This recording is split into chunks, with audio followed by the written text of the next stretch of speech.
العالمين والصلاة والسلام على سيد الأنبياء والمرسلين وعلى آله وأصحابه وأزواجه وذرياته وأهل بيته أجمعين. أما بعد فأعوذ بالله من الشيطان الرجيم. بسم الله الرحمن الرحيم. ما آتاكم الرسول فخذوه وما نهاكم عنه فانتهوا. صدق الله العظيم. وقال رسول الله صلى الله تعالى عليه وسلم: من تمسك بسنتي عند فساد أمتي فله أجر 100 شهيد، اور كما قال عليه الصلاة والسلام.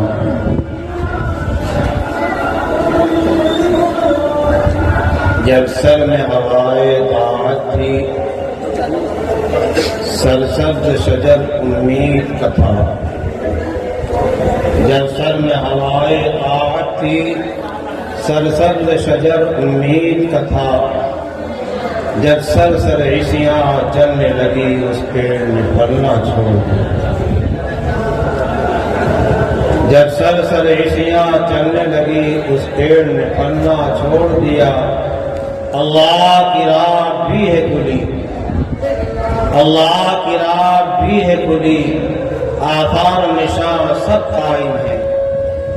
اللہ کی راہ بھی ہے کھلی، آثار نشان سب قائم ہے. اللہ کے بندوں نے لیکن اس راہ پہ چلنا چھوڑ دیا. میرے محترم بزرگوں اور دوستوں، حضرات علماء کرام، معزز خواتین، آپ دیر سے باتیں سن رہے ہیں. بڑے کام کی باتیں آپ کے سامنے آئی ہیں، لیکن بات تو ہم نے سن لیا. بات کے سننے کے بعد جو جان لیا، ذمہ داری پہلے سے تھی، ذمہ داری سے بری ہم نہیں تھے، لیکن جان لینے کے بعد اور ذمہ داری بڑھ گئی. اب تک تو یہ کہہ سکتے تھے کہ ہم نہیں جانتے تھے، یہ بھی عذر نہیں ہے. علم کا سیکھنا ہر مسلمان کی ذمہ داری ہے. اور جب جان لیا تو یہ عذر بھی ختم ہو گیا. جاننے کے بعد نہ عمل کرنے پر جو ہے ہمارے واسطے بڑی برائی ہے. اس واسطے کہ عمل نہ کرنا خود بہت بڑی برائی ہے. اللہ تعالی نے اپنے نبی پاک صلی اللہ تعالی علیہ وسلم کے ذریعے سے ہمارے پاس قانون کی کتاب بھیجی. نبی کریم صلی اللہ تعالی علیہ وسلم عبادت کے واسطے غار حرا تشریف لے جاتے تھے. سوال یہ پیدا ہوتا ہے کہ حرم مکی میں اور بیت اللہ کے سامنے وہاں عبادت نہیں کر رہے ہیں، وہاں ریاضت مجاہدہ نہیں کر رہے ہیں، اور دور جا کر کے غار حرا کی اتنی بلندی پر جو ہے عبادت کر رہے ہیں. آخر کیا وجہ ہے؟ آپ جانتے ہیں، سنتے ہیں. جتنی بے حیائیاں ہو سکتی ہیں وہ ساری کی ساری مکے کے لوگوں میں موجود تھی. جتنی بے حیائیاں وجود میں آ سکتی ہیں وہ ساری کی ساری بے حیائیاں اہل عرب کے اندر موجود تھی، مکہ مکرمہ کے لوگوں میں موجود تھی. بے پردہ ننگ دھڑنگ کعبہ مقدسہ کا طواف کرتے تھے اور اس کو سمجھتے تھے ہم اچھائی کر رہے ہیں، اور یہ کہتے تھے کہ چونکہ جن کپڑوں میں ہم نے گناہ کیا ہے ان کپڑوں میں بیت اللہ کا طواف نہیں کریں گے۔ اس کا مطلب یہ ہے کہ گناہ کو گناہ سمجھتے تھے، لیکن گناہ کے کرنے پہ جری اور ٹھیک۔ مرد دن میں طواف کرتے تھے، عورتیں رات میں طواف کرتی تھی، وہ بھی ننگے طواف کرتی تھی، صرف اتنا فرق ہوتا تھا کہ وہ رات میں کرتی تھی، اور ایک فرق اور ہوتا تھا کہ اپنی شرمگاہ پہ اپنا ہاتھ رکھ لیا کرتی تھی۔ اس سے کون سا پردہ ہو جاتا ہے؟ نبی کریم صلی اللہ تعالی وسلم نے تو ارشاد فرمایا، کاسیات عاریات، بہت سی خواتین ایسی ہیں جو کپڑا پہنے ہوئے بھی ننگی ہیں، تو وہاں تو ان کے بدن پہ کوئی کپڑے کا ٹکڑا نہیں ہوتا تھا، لیکن اس کو وہ سمجھ نہیں ہے، بہت اونچا کام کر رہے ہیں کہ گناہ کے کپڑے کے ساتھ نہیں آ رہے ہیں۔ آج یہ منظر کاسیات عاریات کا ہمارے سامنے ایک دم نمایاں ہے۔ دو شکل اس کی ہوتی ہے، ایک تو ایسا لباس پہنا جائے جس سے جسم کی کھال نظر آئے، بال نظر آئے۔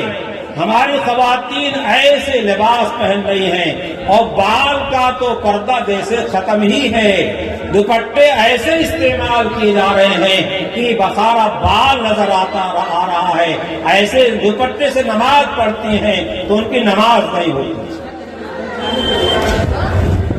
اور دوپٹہ آج کل کیا ہے، ایک دم گمچھا نما ہو گیا ہے، پیچھے بال پیٹھ پہ نظر آ رہا ہے، موٹر سائیکل پہ چلی جا رہی ہے اور بال اڑ رہا ہے، نگاہ پڑ رہی ہے۔ نہ اس طرح بال کا کھولنا جائز ہے اور نہ ایسے بالوں کا دیکھنا جائز ہے۔ وہ عورت کو گناہ میں مبتلا ہو رہی ہے اور لوگوں کو گناہ مبتلا کر رہی ہے۔ یہ کون خواتین ہیں؟ وہ خواتین ہیں جو کلمہ لا الہ الا اللہ پڑھنے والی ہیں، محمد رسول اللہ کو پڑھنے والی ہیں، اللہ پہ ایمان والی ہیں، محمد رسول اللہ صلی اللہ علیہ وسلم کو اللہ کا بھیجا ہوا رسول اور پیغمبر سمجھنے والی ہیں۔ کیا سمجھا انہوں نے؟ کیا سمجھا ہم نے اور کیا سمجھایا ہم نے؟ ننگے کھڑے کھڑے پیشاب کرنا کوئی بات ہی نہیں تھی، جہاں کھڑے ہوئے اور پیشاب کرنا شروع کر دیا۔ جب ننگے کعبہ مقدسہ کے سامنے طواف کر رہے ہیں تو کہیں تھوڑا سا حصہ کھول کر کے پیشاب کر لینا، کیا ان کے سامنے تھا؟ مگر چل رہا تھا، کوئی پتہ نہیں۔ زنا عام تھا، ایک خاتون کے پاس 10 آدمی جاتے تھے اور اس کو بچہ پیدا ہوتا تھا تو رئیس قوم کے سامنے آ کر کے دعویٰ دائر کرتے تھے دسیوں کہ یہ بچہ میرا، یہ بچہ میرا، وہ کہتا میرا، وہ کہتا میرا، اور رئیس قوم جو ہے ناک نقشہ اور قیافہ دیکھ کر کے فیصلہ کرتا تھا، کسی ایک کے واسطے فیصلہ کر دیا تھا اور اس فیصلے کے بعد وہ لڑکا لے کر کے چلا جاتا تھا، اس کا ہو جاتا تھا۔ اتنی بے غیرتی، زنا کوئی عیب جیسے تھا ہی نہیں ان کے سامنے، کوئی برائی تھی ہی نہیں ان کے سامنے عمل کے لحاظ سے۔ ظلم، ستم، چوری، بے ایمانی، کوئی جریمہ ایسا نہیں تھا جو عرب میں نہیں ہو رہا تھا، اور طواف ننگے کرنا یہ تھا۔ نبی کریم صلی اللہ علیہ وسلم مکہ مکرمہ سے دور جا کر کے بے حیائی ان کو پسند نہیں تھی، آپ تمام حیاداروں سے سب سے زیادہ حیادار تھے، اس لیے اتنی دور جا کر کے پہاڑی پر بیٹھ کر کے اور اتنی اونچائی پہ جا کر بیٹھ کے بات کرتے تھے، کیوں؟ وہاں سے کعبہ مقدسہ نظر پڑتا تھا، کعبہ مقدسہ کا سامنا پڑتا تھا۔ عبادت کرتے رہے اور گھر آتے رہے، جاتے رہے، آتے رہے، جاتے رہے اور اللہ کا نام لیتے رہے۔ ملت ابراہیمی کے جو نشانات باقی تھے، جو معلومات باقی تھی، اس کے لحاظ سے نبی کریم صلی اللہ علیہ وسلم عبادت و رجاعت کو مجاہدہ کرتے تھے، اور نبی کی اصلاح تو خدا کرتا ہے، نبی کی تربیت تو خدا کرتا ہے۔ کیوں؟ نبی پاک صلی اللہ تعالی علیہ وسلم نے کہیں جا کر کے پڑھا نہیں، آپ نے کا کوئی استاذ نہیں ہوا، اور آپ نے کسی سے لکھنا پڑھنا نہیں سیکھا. نگار من کی بمکتم نرت وخط نویش بغمزہ مسئلہ آموز صد مدرشد. میرا محبوب جو کبھی مکتب میں نہیں گیا اور کبھی تختی پٹی کچھ نہیں لکھا ہے، لیکن اللہ تعالیٰ نے جبرائیل کو کیا صلاحیت دے کر کے بھیجا تھا. جبرائیل علیہ السلام نے 3 مرتبہ نبی پاک صلی اللہ علیہ وسلم کے سینے سے سینہ ملا کر کے اللہ کی طرف سے رسول اللہ کو کیا دیا ہے وہ اللہ جانتا ہے، جبرائیل جانتے ہیں، محمد رسول اللہ جانتے ہیں صلی اللہ تعالی علیہ وسلم. پھر کیا ہوا؟ ساری دنیا کے معلم اور مدرس ہو گئے. آج وہ دین پوری دنیا کے اندر جو ہے پھیلا ہوا ہے. غیر بھی جانتا ہے کہ محمد رسول اللہ کے ہاں کیا ہے. یہ قرآن ان کو اترا ہوا ہے، یہ حدیثیں ہیں، یہ فلاں ہے، یہ فلاں ہے. اور قرآن کی آیات پر حدیثوں پر قسم قسم کے کیچڑ اچھالے جاتے ہیں. لیکن سوال یہ ہے کہ کلمہ پڑھنے والا، ہمیں اپنوں سے شکایت ہے، کلمہ پڑھنے والا کیا ایسا کرتا ہے؟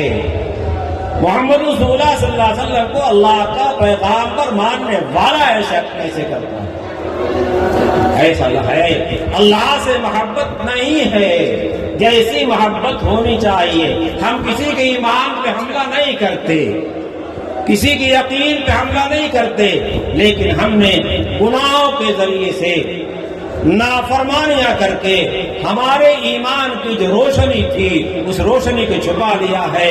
تو نہ ہمارے چہرے سے ایمان کی روشنی نظر آ رہی ہے، نہ ہمارے لباس سے نظر آ رہی ہے، نہ ہماری چال سے نظر آ رہی ہے، نہ ہماری گفتار سے نظر آ رہی ہے. کسی طریقے سے ہمارا جو طرز عمل ہے ایمان کا نور نظر نہیں آ رہا. قصور ہمارا ہے. محمد رسول اللہ نے صحابہ کو پہنچایا، صحابہ نے پورا کا پورا دین لیا حضور صلی اللہ علیہ وسلم سے، اور جیسا لیا تھا ویسا پہنچا دیا.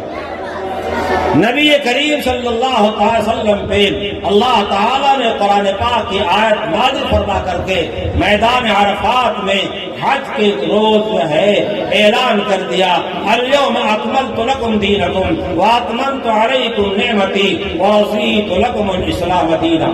آج ہم نے دین کو مکمل کر دیا، اپنی نعمت تمہارے اوپر تام کر دیا ہے، اور سنو تمہارے واسطے دین کے لحاظ سے، مذہب کے لحاظ سے، ملت کے لحاظ سے ہم نے اسلام کو پسند کیا ہے. کون کہہ رہا ہے؟ یہ آیت نکالنے والا کون ہے؟ ہمارا اور ساری کائنات کا پیدا کرنے والا ہمارا آقا اور مولا اللہ تبارک و تعالی. دین میں ہمارے کوئی نقص نہیں ہے. نبی کریم صلی اللہ علیہ وسلم نے میدان عرفات میں منی میں صحابہ کرام کے سامنے مختلف اوقات میں خطاب کر کے پوچھا، کیا میں نے دین کی تبلیغ مکمل کر دیا؟ تم تک دین پہنچا دیا؟ الا سن لو کان کھول کر، میں ایک بات تم سے پوچھنا چاہتا ہوں، حل بلغت تو کیا تبلیغ کا کام ہم نے پورا کیا؟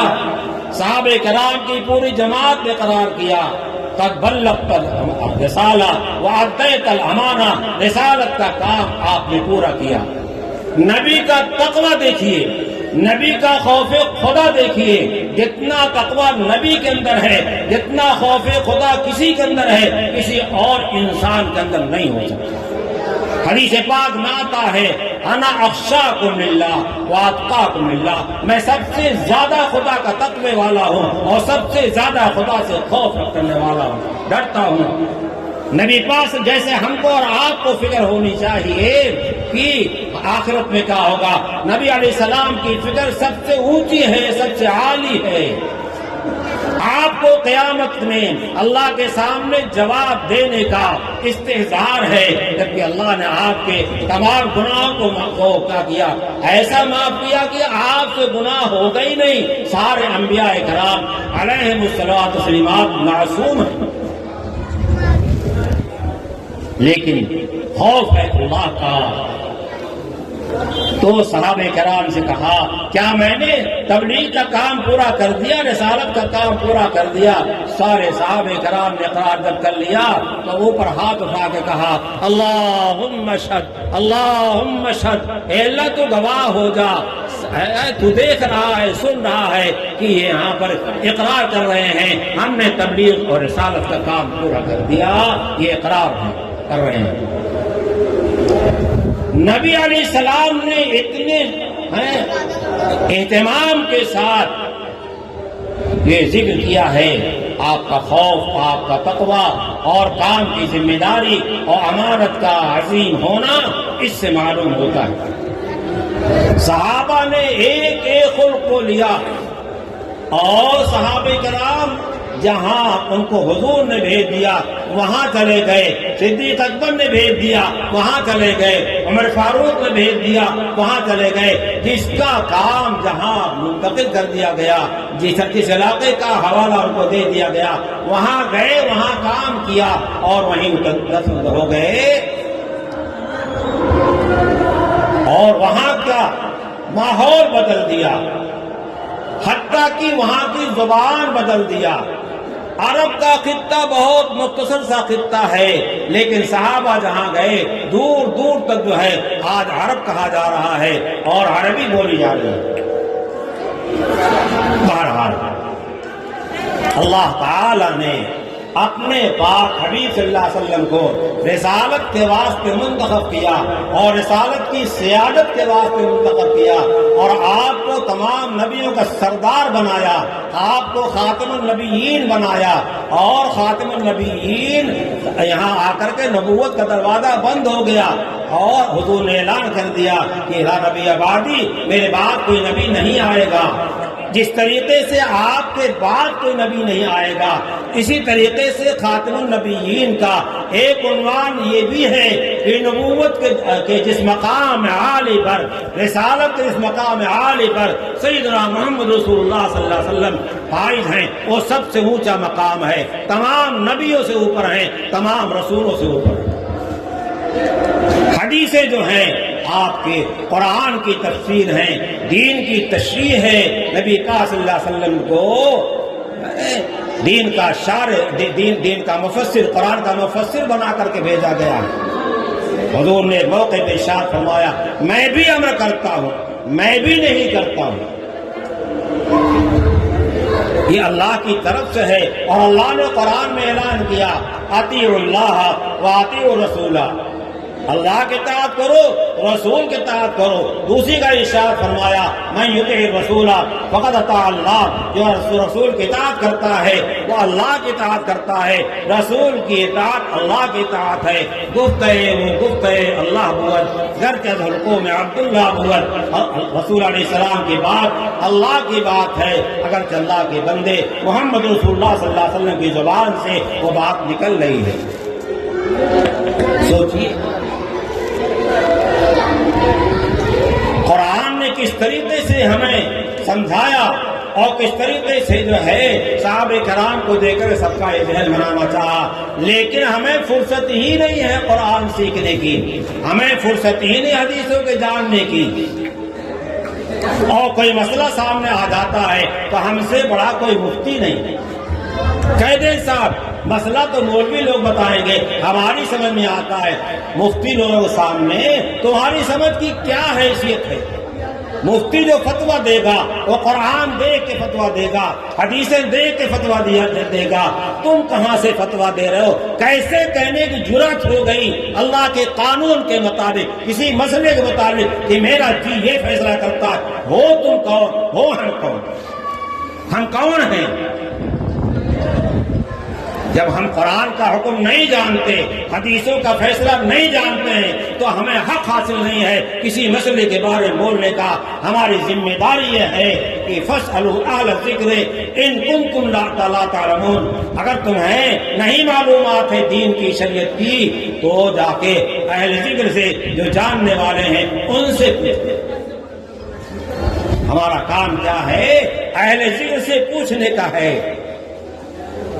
اور اس زمانے میں علماء کی کمی نہیں ہے، دن بدن بڑھتے چلے جا رہے ہیں، لیکن ہمارے بغل میں، ہمارے پڑوس میں، ہمارے گھر میں، ہمارے قصبے میں، ہمارے ضلع میں جو عالم ہے، ہمارے ذہن میں اس کی کوئی قدر نہیں۔ اگر کوئی 200-400 1000 کلومیٹر سے دور چلایا، ہاں صاحب یہ آیا ہے، شیطان کہتا صاحب ہاں یہ فلاں جگہ سے آئے ہوئے ہیں، لیکن وہ آئے گا چلا جائے گا۔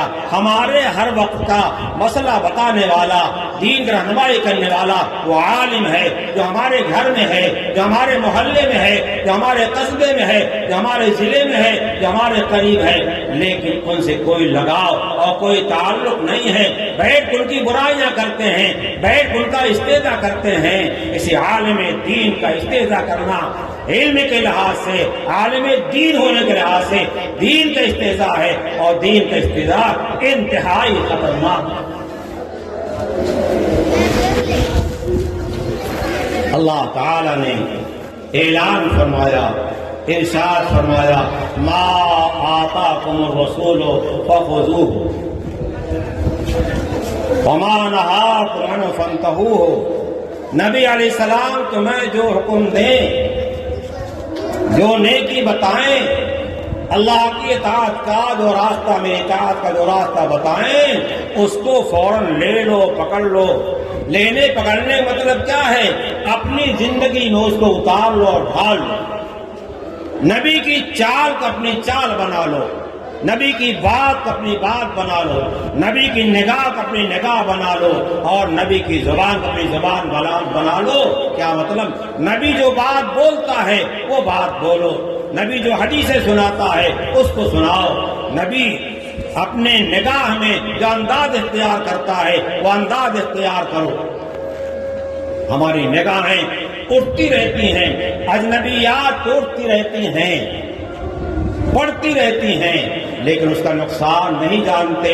کتنوں نے بدنگاہی کیا، اور ایک بدنگاہی میں پورا قرآن حفظ تھا، بھول گیا، حدیثیں حفظ تھی، بھول گئیں۔ اور آج عام شکایت آتی ہے کہ صاحب نماز میں جی نہیں لگتا، تلاوت میں جی نہیں لگتا، تسبیحات پوری نہیں ہوتی ہیں، ذکر کا موقع نہیں ملتا ہے۔ کیوں؟ ایک تو اس کا نفع نہیں جانتے، دوسرے اپنی آنکھیں جہاں سینک رہے ہیں، جہاں غلط استعمال کر رہے ہیں، اس آنکھوں کے غلط استعمال کرنے کی وجہ سے ہمارے دل کے اندر سیاہ نقطہ لگ رہا ہے، یعنی حق سے دوری پیدا ہوتی چلی جا رہی ہے۔ اپنے نگاہ کو کیا کرو؟ صحیح کر لو، اور جو کالا دھبا گناہ کا لگا ہوا ہے، توبہ کے پانی سے اس کو دھل لو، اور اللہ کا ذکر کر کے، قرآن پڑھ کر کے، تلاوت کر کے، اور اللہ کا ذکر کر کے کیا کرو؟ اپنے دل کے اندر انوار کو پیدا کرو۔ یا ایھا الذین آمنوا اذکروا اللہ ذکرا کثیرا، اللہ کا ذکر کثرت سے پڑھو، اللہ کا ذکر کثرت سے پڑھو۔ وہ بچہ پڑھ رہا تھا، آپ کو بھی لطف آ رہا تھا، سب کو لطف آ رہا تھا، لیکن ایسے اللہ کا ذکر کرنا شروع کیجیے۔ ہم تو خانقاہوں کا استہزاء کرتے ہیں، لا الہ الا اللہ کا ذکر جو سکھایا جاتا ہے اور جو کرایا جاتا ہے اس کا استہزاء کرتے ہیں، اور کتنے تو یہاں تک کہتے ہیں یہ اللہ اللہ اللہ اللہ اللہ کا ذکر ثابت کہاں سے؟ اللہ کے حبیب صلی اللہ علیہ وسلم نے ارشاد فرمایا، جددوا ایمانکم بقول لا الہ الا اللہ، اپنے ایمان کی تجدید کرتے رہا کرو، لا الہ الا اللہ کا تکرار کر کے، لا الہ الا اللہ پڑھ کر کے بار بار پڑھو، کثرت سے پڑھو، کثرت سے پڑھو۔ اسی واسطے صوفیاء کرام بزرگان دین کی مجلسوں میں ذکر کی مجلس قائم کی جاتی ہے، اور دل کی حالیں کی جاتی ہے، دل میں اللہ کی محبت بٹھائی جاتی ہے، غیر اللہ کی محبت نکالی جاتی ہے، اور پھر اللہ اللہ اللہ اللہ کا ذکر سکھایا جاتا ہے۔ کہاں سے؟ آپ قرآن پڑھیے، یا ایھا الذین آمنوا اذکروا اللہ ذکر کثیرا، کہیے واذکر اسم ربک وتبتل الیہ تبتیلا، واذکر اسم ربک، اپنے رب کا نام ذکر کرتے رہو، اپنے رب کا نام ذکر کرتے رہو۔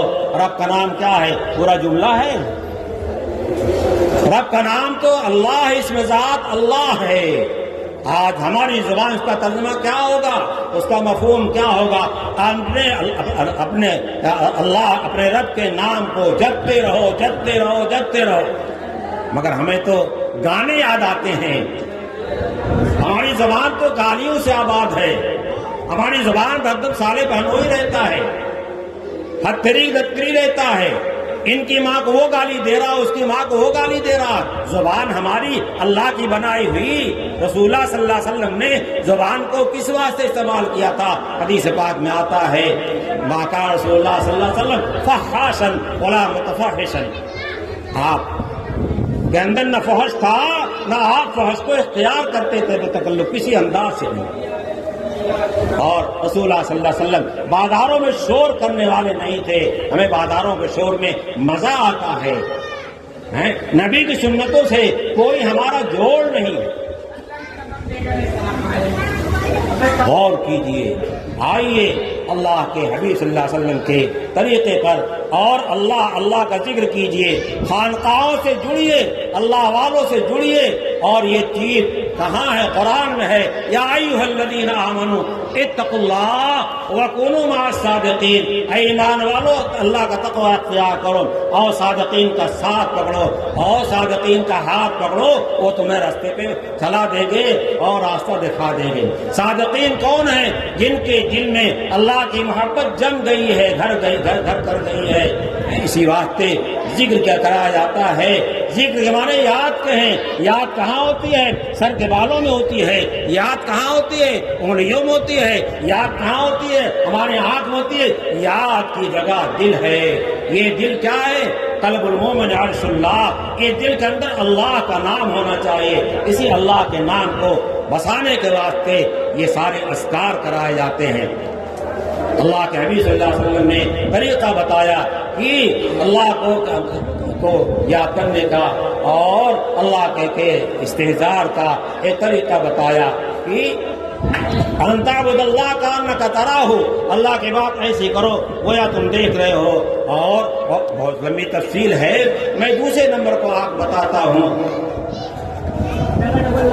ایک تو کیا ہے؟ گویا اللہ کو دیکھ رہے ہو، اور دوسرا تصور یہ ہے کہ اللہ تمہیں دیکھ رہا ہے۔